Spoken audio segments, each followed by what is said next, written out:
everyone, long time no see. I want you to film and share like what happened the last few months. After we left to Korea, we stayed in Tbilisi, Georgia. Not the state Georgia, it's country Georgia. We stayed there for 3 weeks. We filmed the last recipe video, 5 easy Asian at home recipes there. If you haven't watched it, check it out right here. We went there because Georgia is the birthplace of wine. We both love wine, and Georgia is also known for nomad-friendly country, so we wanted to check it out. But let's go back to time a little bit more farther. Before we went to Tbilisi, while we were in Korea, we were preparing for Camino de Santiago. It's an 800-kilometer long famous pilgrimage road in Spain, lead to the shrine of Saint James in Santiago de Compostela. It's a popular journey for religious, cultural, personal growth, and spiritual growth as well. Jacob and I did it for our personal and spiritual growth. I read about Camino de Santiago like 12 years ago, like on a random blog, and immediately I knew I want to do this. But back then, we were in the position to pack and go, and I wasn't courageous and brave enough to just do it by my own. After we left to Korea, we stayed in Tbilisi for 3 weeks. Then we flew to Paris. We stayed in Paris for a few days. We went to see Eiffel Tower. It was a beautiful, beautiful city. Paris is definitely one of our favorite cities where we have been. And then we took a road trip in France. France. Road trip in Europe has been always my dream, so I was super excited. So we rented a car, started from Paris, went to Champagne, and Alsace area, where so many beautiful little small French towns. Then we drove through Switzerland, saw some of the most beautiful natures, and went to Chamonix Mont Blanc to see the French Alps. We drove through all those beautiful spots in Provence and finally reached the Seonkyoung Pied de Port, where the French route starts for Camino de Santiago. We stayed there for a couple of days to prepare Camino de Santiago. Ready, Jacob? Yep. This is my backpack. I think it's about 5 kilograms. Maybe like more. Maybe I did as light as possible. This is the part I'm traveling with. I haven't named her yet.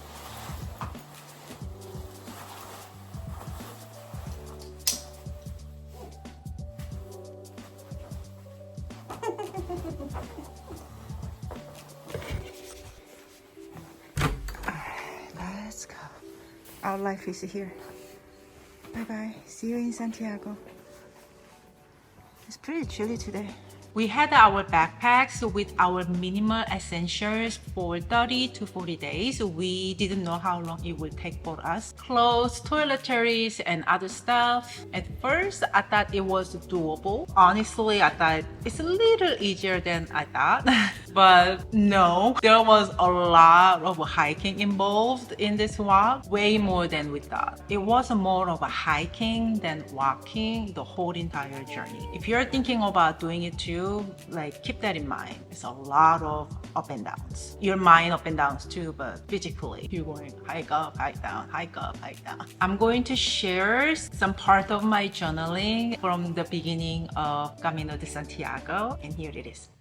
I might be living my life better than I think. I've packed my load well, just enough for me to handle, and I'm moving forward step by step. I might also be more self-aware than I realize. I seem to know what I can handle, and I have a sense of what I can't. As I travel and walk this path, I'm learning more about myself. My backpack isn't too heavy or too light, but it contains just the right things to keep me comfortable and content for 40 days. Honestly, this day when I was writing down, I felt like I actually can live like this for a while from my backpack. I kind of like that I don't have a lot of stuff. Only that moment, okay? Only that moment. Because after walking average 15 miles a day for a few days, it's just not a day or two events. Like you're doing again and the next day and the next day and the next day non-stop. 15 miles is about 35 to 40,000 steps.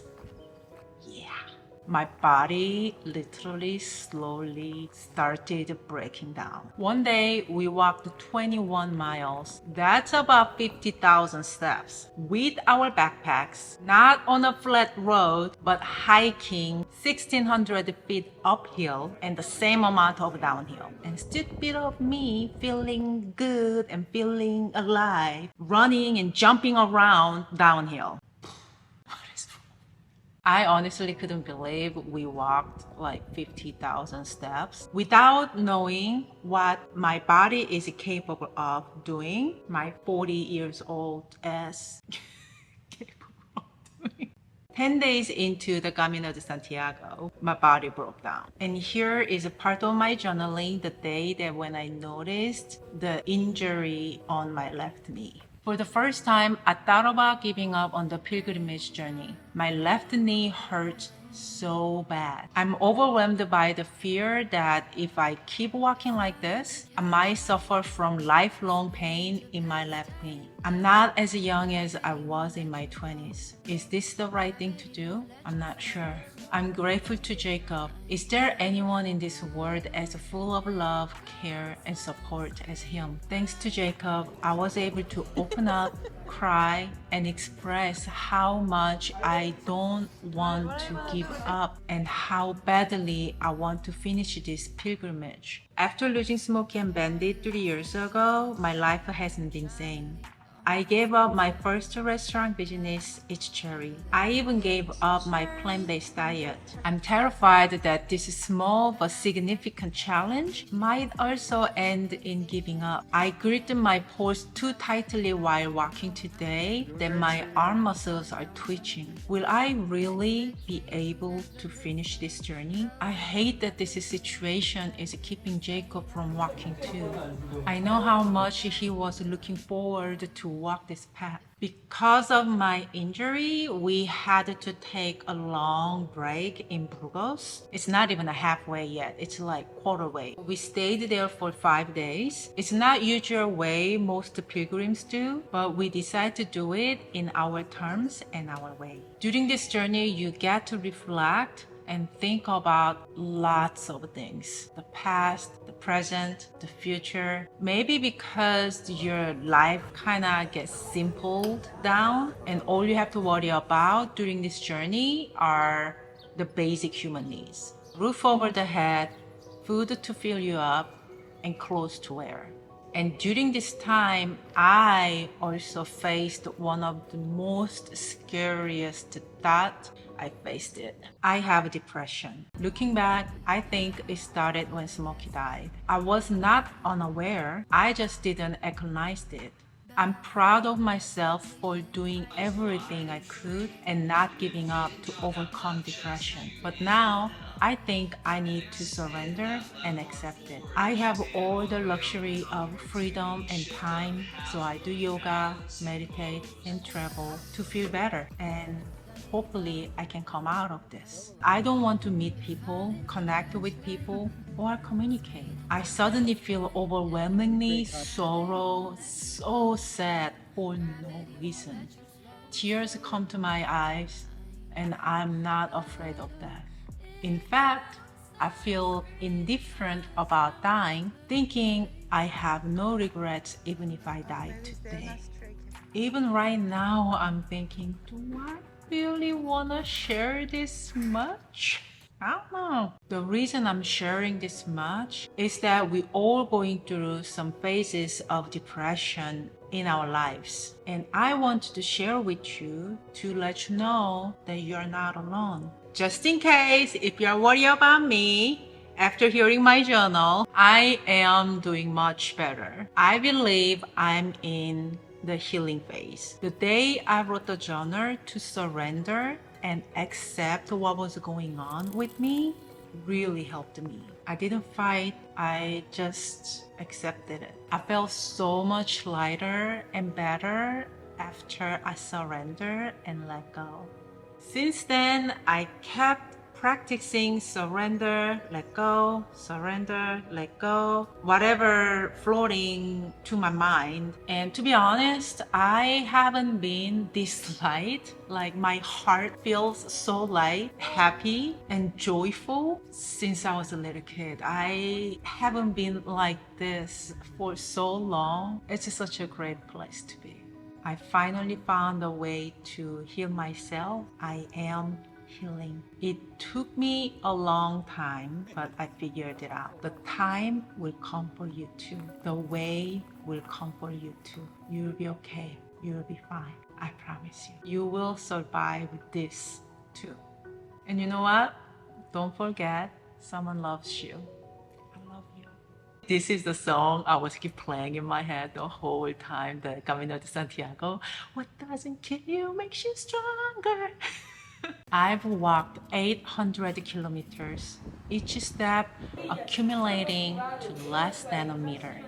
At first, I felt lost, unsure how to start or what this journey would become. But now I have finished the journey.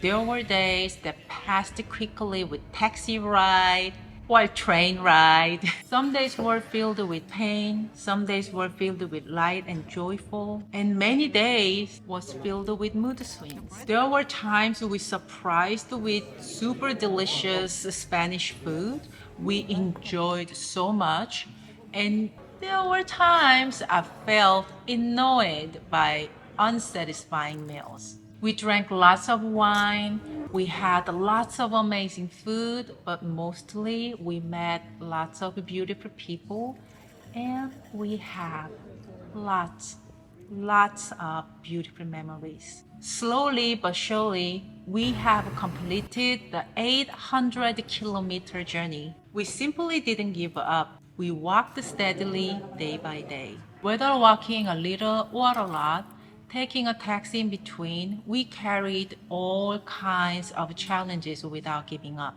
Come to think of it, that's life. That's my career too. Sharing recipes constantly for over a decade has brought me this far. Of course, you too. I don't forget about you. I always thought I was lucky and never gave myself a credit. There were times I wanted to quit, but I kept going. Some recipes went viral, while others didn't receive much love, but I kept going. If I start something new, maybe I should just continue like that. Not expecting major changes, just steadily, step by step, as always. Even when I feel like giving up or quitting, it's about persisting one step at a time, giving my best each day. Remember, nothing lasts forever. And that was also the line that I was repeating in my head a lot during this journey with what doesn't kill you make. With that, nothing lasts forever. That too was repeating in my head a lot and I needed it. Nothing lasts forever. The 42-day epic journey has come to an end. Everything has its conclusion. Anicca. Anicca. You know anicca if you have done vipassana meditation. Anicca. That's also another one I was repeating a lot when I was walking.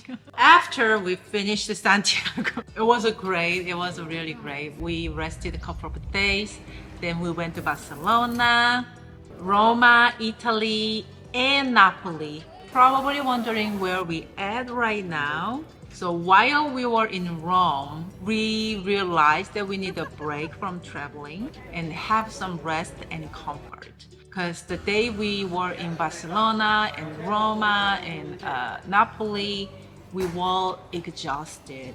We were trying our best to enjoy the city, what Italy has to offer, and we couldn't. We were so exhausted, mentally, physically, both. We came here to rejuvenate from the year-long travel. I noticed that Jacob and I both actually need a break from the travel. It's not because we are tired of traveling, it's just more of we are old people, we need a break. Because Santiago itself will wear you down. 42 days on the road, changing where you sleep every day, and you don't even get to eat what you want. That itself tough enough. So we're back in America. We are in Phoenix area of Arizona right now. So we will be chilling and relaxing in Arizona. I've been loving the heat, Jacob not so much. I just want you to get some good energy and vortex energy from Sedona. If there's anything you want to see from us or from me, please let me know in the comments. That's it for today. I love you guys and I will see you next video. Bye!